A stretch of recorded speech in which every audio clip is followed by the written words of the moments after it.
Hello, hello. It's time again for the Black Belt Newscast. We are live from Marengo County and Dallas County. That's right. I'm Cindy Fisher, publisher. I'm Todd Prater, staff writer. So, as I always start out while everybody's joining us live, our stories come to us from blackbeltnewsnetwork.com. This is where you can check us out and see what other stories you might want to watch or read. And also sign up for our daily newsletter. All of our headlines come to you in your email box at 3 o'clock. It's really easy. It's free. We don't charge for any of our content. We have no paywall. So everyone has access to news that's going on in their community. And if you have news that you want to share with us and share with the community, send it to news@blackbeltnewsnetwork.com and we will get the word out. We're soon to have a calendar that will be on there on our website where you can add your calendar items. And then that'll give you a link to it. So we'll have that soon. And also, you can donate to the Black Belt News Network. This is the great way for us to be able to afford to keep this content free and to hire more people to get out there into the communities and cover what is important to you. And the donations are tax deductible because we have a fiscal sponsor, and it has been a really fun experience dabbling into nonprofit world. Oh, yeah, really. Black Belt News Network is where we get all of our headlines, and we have been posting like crazy, really, especially with the Jubilee. Was very busy last week. We got a lot of great hits. And if you go look at some of our videos at our YouTube or at our multimedia tab on Black Belt News Network, you will see some that have gotten 200,000 views, some of them. I just did a real quick video of just, hey, the march is about to get started, and it got like 180,000 views. So wow, it was a reel. So you just never know. And that's why we're posting all kinds of great content on social, Facebook, Instagram, TikTok, and Blue Sky. We have joined Blue Sky as our option. We still use Twitter, but we are looking at an alternative, which a lot of people have fled Twitter for Blue Sky. So that's one reason that we're on there, so we can be seen in the place where everybody's going. And yes, you can make comments to us, and I will be able to see them, and we can respond and answer questions if you have them. So let's get started with the top story for the Black Belt this week is about the Dallas County schools being taken over by the state. There was a vote at the State Board of Education on yesterday, to take over the Dallas County schools. One of the main reasons is because there is about $12 million in federal funds that have been improperly used without going through the proper channels. So we had a reporter there. Brad Fisher was on the scene in Montgomery, and he sent us these videos so we can hear from the state superintendent, Eric Mackey, about what his take on the takeover and why it was important. So we're going to listen to these two videos, and this is Eric Mackey. There's no accusation about this money, somebody taking the money and running off. It's just that the money was not spent using the proper procurement processes, allegedly. And so we're working on that. We're going to be in there, I think, for a few years, I would say. I think a minimum of 2 years, and it's possible we could leave after that. We're going to be working on appointing a superintendent because Superintendent Sampson has said that he's leaving this summer. And so again, I've been talking with him about the step down process and the handover process. Dr. Boyd will be working on that, but we'll be choosing the next superintendent, and we'll choose somebody to work through the intervention, after which time, local board may do its own superintendent, same thing that we're doing in Bessemer. We've not allowed the Bessemer board to have any input into choosing the next superintendent. And we did the same thing in Montgomery. We chose a superintendent while we're in there, but when we leave the intervention, then the board will be able to choose their own person again. Dallas County, I'll say one more thing about it. It's just, they have other issues too, because their enrollment is dropping. So they have about half the number of students they had 20 years ago. They're down to about 1,700 students, and it's dropping precipitously every year. And that is part of the financial issue, because they have less and less and less and less money coming in every year, because they are losing students. And of course, your state funding is based on the number of students you have. And so as their finances are declining, they have this possibly big debt that they have to pay, and it's going to be quite a knot to untangle. You mentioned that Dr. Boyd was going to be. I'll come back. So that is the first interview. I want to share the other one too, because this one talks about, this is Dr. Mackey also talking about the board. We had, there was, Sumter County and Bessemer both had some really difficult internal board situations. Sumter County is certainly working a lot better. I have a lot of concerns ongoing about Bessemer's board. They still are not getting along well, not working well with Dr. Boyd, and so we're gonna continue to get through that. But the board in Dallas County, I think they realize that this is a different kind of situation with the financial problem they have, and they actually want to have that help. Everybody, we have time for about maybe one or two. So that's interesting. So I want to mention Dr. Boyd is going to be the appointed superintendent for Dallas County, or administrator over as representing the state. He also is overseeing the other two districts in the state that have been taken over, and that is Bessemer and Sumter County. And I think he's Bessemer and now Dallas. So it's going to be interesting to see how he balances between those two. And yeah, we will not have, we hear about board issues and getting along boards. It sounds like there is a worse situation in other communities than there is perhaps in Dallas County. Right. So, at least our board is communicating, may not be getting the right things done, but at least they're communicating and willing to work with the state to get this problem solved. Right. And it's going to be at least a 2-year. And we have previously reported that the superintendent of Dallas County Schools was not going to renew his contract in June. So we have previously reported that. This has been going on since last summer. So I'm sure the superintendent was aware that this was going on and that it would not be in the greatest interest to stay. So that is the update on Dallas County Schools.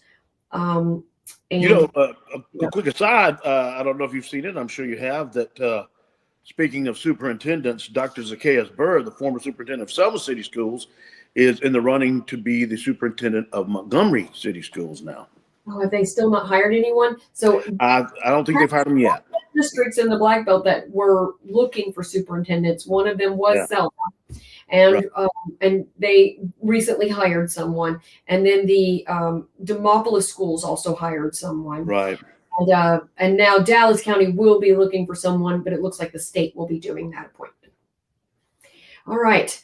Another big news that came up this week is the St. James Hotel in Selma renovated, and it's beautiful property, but is struggling, so it is closed for right now.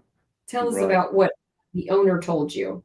Well, I spoke to Mr. Jim Lewis, who is the owner manager of the St. James Hotels LLC, and he said that they are temporarily closed.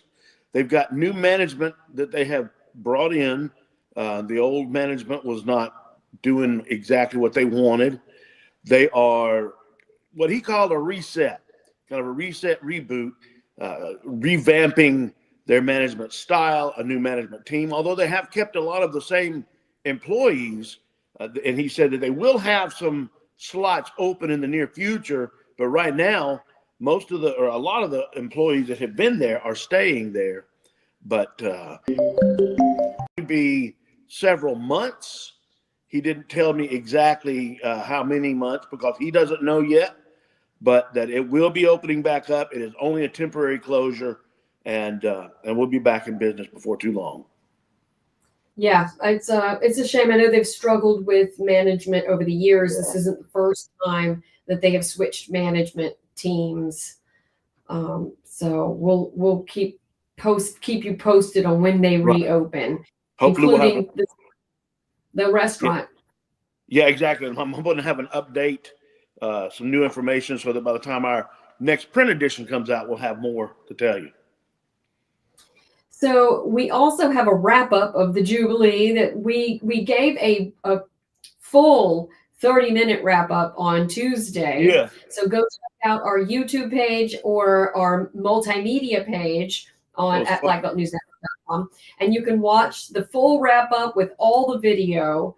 I was just going to share real quick we did a photo gallery online, so you can go see 20-something pictures from the Jubilee that really give a view of how many people we're talking about that were here. A sea of people. Yeah, the foot soldiers, many more this year than in the past that were in wheelchairs. Of course, unfortunately, we're losing the foot soldiers pretty quickly. They're aging out. So this picture was taken from the roof, actually. So we did get some access to be able to get who the folks were that came to honor the 60th anniversary of Bloody Sunday. That's the Kentucky governor, Andy Beshear, who was one of the keynote speakers for the Unity Breakfast and there in the lead. Afterward, they had speakers that were gathered at the other side, the south side of the bridge, and gave a lot of speeches about just needing to continue equality for voting rights and other rights. This is the start of actually, you can see the shelf cloud as it was leaving. Yeah. People started coming. So it was good timing that it rained badly at 10 a.m., 10:30. But by noon, when they wanted to get started, it had dried. So that was the good luck there. But as you can see, Al Sharpton, Cory Booker, Maxine Waters, a lot of well-known civil rights leaders were at this march. This is Annie Pearl Avery, who lives in Selma and was a foot soldier who was willing to go to jail a lot during the civil rights movement. Yeah. So anyway, check out the gallery, and you can see those, and also the videos of all the different activities. In fact, a lot of the videos did extremely well online on Facebook and on Instagram. Yeah. So that was a little wrap up. We do have some major events coming up this weekend, starting tonight, and really Saturday and Sunday is the tour of homes for Selma. Right. Selma, Dallas County. Tell us about this one. It's focusing on Fair Oaks. Right. Fair Oaks Square, the beautiful little Victorian village that's right actually next to our the Homes office for the Dallas County, Selma Dallas County Historical Preservation Society, which is Miss Minnie Sue's cottage right around the corner.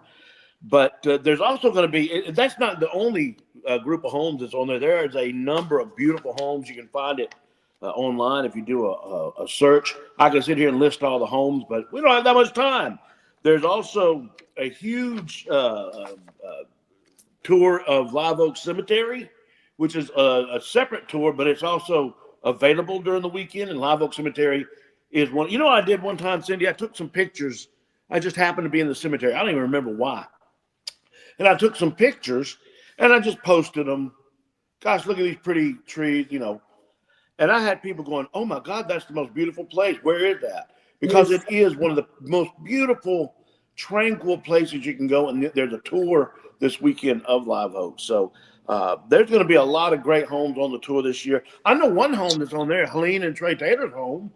We're going to Oh, talk is about it? them in a little Ooh, while. Yeah, Birdland is so yeah, Birdland's beautiful. beautiful. Oh my Yeah, goodness. but If you've not been Sturdivant, yeah, Sturdivant. exactly. Yep, Hall, the Sturdivant. home base, of course, is the Von Smithman. That's kind of the home base office for the tour of homes. The tickets are available there. Information's available there. I'm referring to my pamphlet. So check it out this weekend. It's going to be a lot of fun. It always is. Okay. And then also in the tour of homes, the following weekend is the Wilcox tour of homes. I went last year and had so much fun. This is a Riverbend that's in Camden near Bridgeport. And it's beautiful. And there are a lot of houses that are open and available that you can tour. And they also have the Montagues will be their lead speaker for their lead event. And that is a royal family that is coming from England. But And I would so not recommend if you're a Capulet going there because the Montagues will be it can be bloody. But yeah, beautiful properties, and just wanted to encourage everybody to enjoy the history of our area and go check it out So rich and for our beautiful. tour. Yeah. Hey, let's talk about murals for a minute.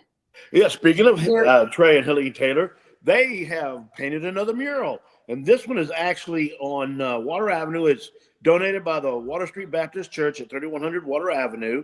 Hilly said that's the entrance to East Selma.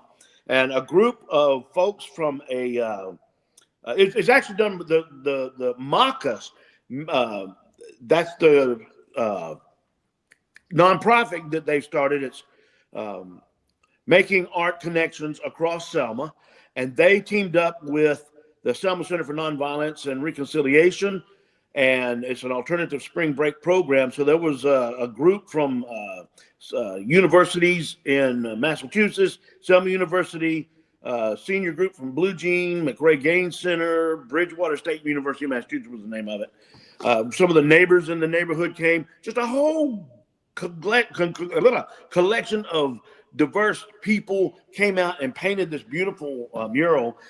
Trey Taylor is part of his mural, the project that he's had going on for a while, the Revolution of Joy mural project, where he'll go and draw, and then everybody else comes and paints it. And this is one of the last murals that he's going to do in that. And then they're going to be focusing on Macas and the things that they've got going through their new nonprofit. One of the things they have coming up, matter of fact, starting Monday, is a workshop with an artist named Lance Johnson. He is going to help people make collages of themselves. It's self-portrait beyond the selfie workshop. And you can contact, send an email to their email address, which I have right here. It is info@macaselma, MACASSELMA.org. And it's for teenagers. It's going to be next week at Gallery 905, and Art Revive and Gallery 905 are teaming up with them for this. You know, it's wonderful to see them spread the arts, and through Macas, they're going to not only be doing painting, but they'll be doing photography, theatrical, musical. They're going to be doing all the different arts, and so they'll be kicking that program off here as they wind up the mural program.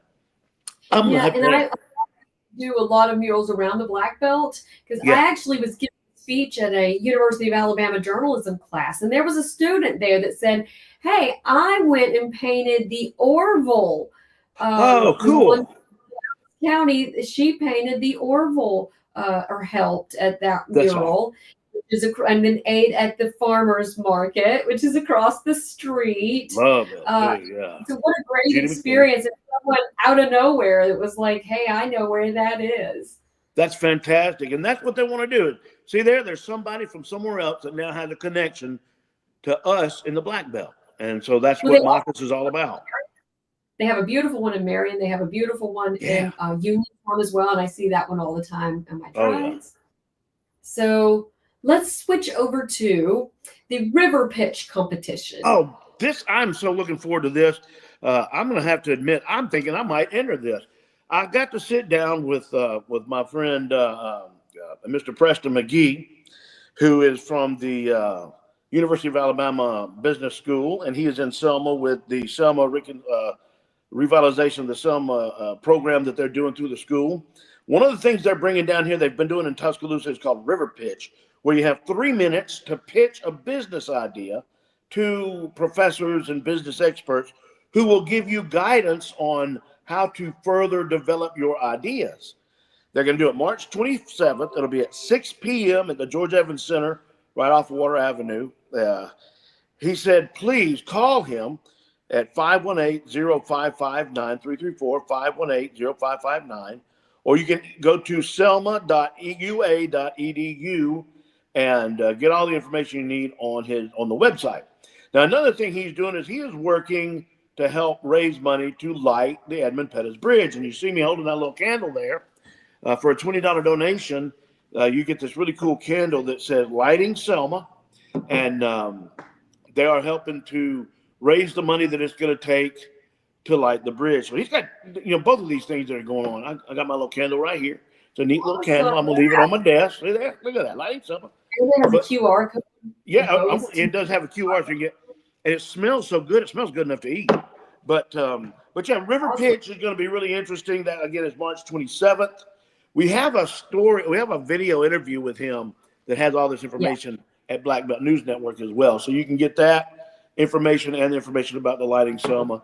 I'm also, just to let you know what's coming up in the future, getting in touch with Mike Lewis, who's actually heading up the lighting program. And we're going to get an update on that coming up real soon too. So stay tuned to us. Awesome. Yeah, it's awesome Yes. stuff. I love it. It's exciting. We have so much going on. I'm just going to do a quick roundup. Okay. So the Montgomery bus, I wanted to bring this up. There was the Montgomery bus station was brought up on a federal list of buildings that was going to go up for sale. Mm-hmm. And there is a movement to, it was removed from that site, but Terry Sewell, our congresswoman, and figures both during the Jubilee process had talked about this and wanting to come up with legislation that will prevent that from happening. So go check out blackbeltnewsnetwork.com under Montgomery County. I always like to remind folks that you can, I'm going to share my screen here in a second, that you can go to the right side of the screen and see, let's see, I'm going to share it to stage. So check this out. On the right side here, you can pick your county. And so you can pick Montgomery County, and then you can find stories about, like, for instance, the march actually for Jubilee is ending today with a rally in Montgomery. So, and it's been going all week to do the Selma to Montgomery march, which was what was after Bloody Sunday. So I forgot to mention that that's it. So here's the Montgomery bus sale. And saying it's not up for sale anymore, but there is a question on how it ended up there and ways to prevent it from ever being considered. And it is a civil rights location. So just making sure that everybody knows that is an effort to keep it from being sold. Yeah. And also you've got a couple of events coming up. Yeah, a couple of events I want to remind everybody that's coming up on the 29th of March, the last Saturday of March. And the first Saturday of April is the Selma Ren Fair at Dewaney Fields, which is basically on the border between Perry and Dallas County. It's on County Road 58 in Perry County, little medieval village. It's literally a Renaissance fair. First time it's been done in the Black Belt. There's going to be food and jousting tournaments and sword fighting tournaments and music and all of it done in a medieval. You're literally going to be learning history and having fun at the same time. There's a website, the Selma Ren Fair. That's Selma, RENFAIRE.com. You can look it up. Also, on the 5th, down at Old Cahaba Archaeological Park, is the celebration of the 200th anniversary of General Lafayette's visit to Cahaba. And that's free to everybody. Come enjoy it. There's going to be the foods. The Wildlife Federation is going to be preparing some of the foods that they would have eaten that day. We will be recreating the things that happened that day when Lafayette came, and It's going to be a lot of fun. It's a way to help celebrate and learn and have fun learning your history and both of them. So I'm hoping that you'll be able to enjoy that. We'll have more information when it gets closer and more detailed. Right now, just put it on your calendar. Also note that severe storms are coming this weekend. Yes, they are. There's all the meteorologists, and we partner with Shane Butler and with WAK, and so notice that there is something coming. Go check that out. And we have a story that links to the National Weather Service with information to know about the storms that are coming this weekend, and we want everyone to stay safe. Oh, there's also a story that's being posted today with shelter locations. So we're compiling a list of shelter locations, and we're going to keep that list and renew it every time that a severe storm like this comes through. And that way you can go look at this list every single time and figure out where you need to go for shelter. This morning, I've been filling in for George Henry, the G-Man, on Dixie Country, and we had a lot about that. There's a website, there's our list that tells you where the shelters are, but we are actually in the second highest risk category for severe weather. They're talking about some of the tornadoes that could possibly form being long track tornadoes like the one in 2011 that went from Tuscaloosa to Birmingham. They're talking about that being a possibility. And of course, there's going to be high winds, gust up to 35 miles an hour, maybe even more, heavy rain, potentially hail, potentially tornadoes. The biggest and best thing you can do is to be sure you have your phones charged, a battery operated radio in case the power goes out, so you'll get warnings and whatnot. A weather radio would be a good idea as well with batteries. And I keep telling everybody, if you have a generator, don't do like my family and forget to refill the gasoline or the fuel can. We will get lazy. We'll run low in the car, and we'll take that gasoline and put it in the car and go to the and then when it comes time we need it, we forget to fill. So don't forget to refill your fuel. Main thing is be safe. And, have a place in the center of the house, like a bathroom or a basement. Do not stay in a mobile home. Yes. Typically, you hear it all the time, but people sometimes forget. So we want to remind it because we want everybody to be safe. Yep. It's spring in the South. This is what happens. Welcome to Alabama. Yes. Welcome to Alabama. We always like to thank our sponsors.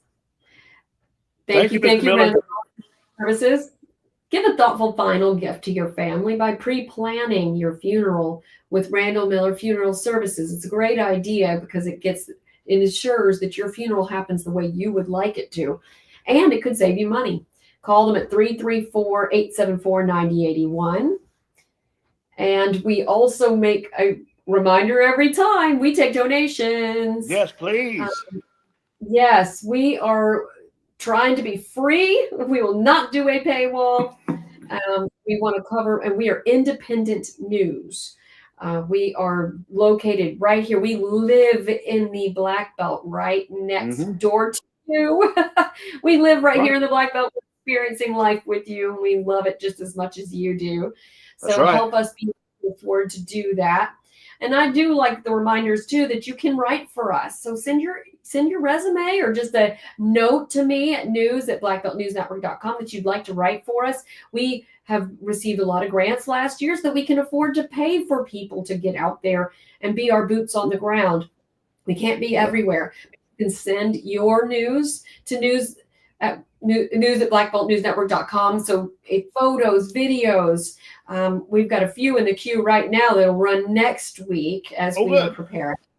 And also follow us at Black Belt Outdoors. We also have a Black Belt Outdoors Facebook page, trying to get out there and share all the cool stuff that's going on in the outdoors world. And that includes fishing tournaments is what we're into now. We did the hunting season during hunting season and turkey and season, and turkey's coming up.